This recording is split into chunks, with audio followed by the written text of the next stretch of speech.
Many of you want to know how I can find information about somebody who's been dead almost 200 years. It's all public record, just gotta know where to look. No, I am not a genealogy expert by any means, and I know there's lots of places for research, but these are the ones I use the most. It usually takes me about 30 minutes to clean a headstone, but it takes me several hours to figure out what their life was like.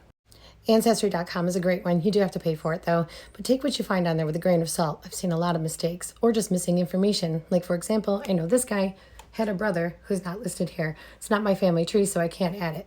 But what I really like the Ancestry for is the primary sources, like those, because then you know you're getting the facts, hopefully. Census records are great because you can figure out who they lived with, where, when, and what their occupation was, and they usually did them about every 10 years, so you can kind of follow where they moved and what they did.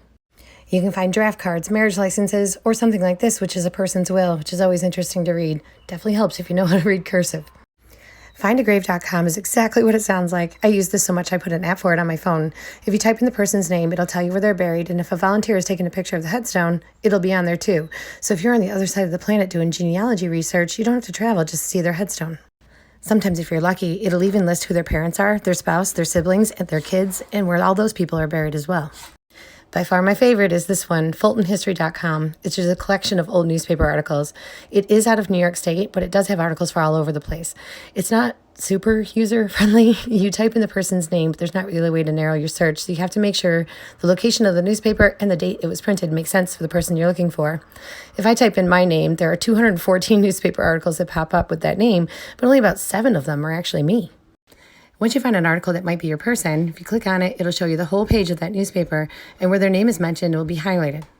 I made honor roll in 7th grade. For a cause of death, I go to the town hall where they died. Around here, they won't let you look at the book, but if you go in with a name and a death date, which you can get right off a headstone, they'll tell you what their cause of death is. The only problem is around here, they didn't start keeping death records until the 1860s, and by that point, most of the people I'm looking for have already died. Other websites that are really helpful are newspapers.com and familysearch.com. I also have all of these local history books that I dig through. If you ask local librarians, they're happy to help as well. I hope this helps. Happy searching.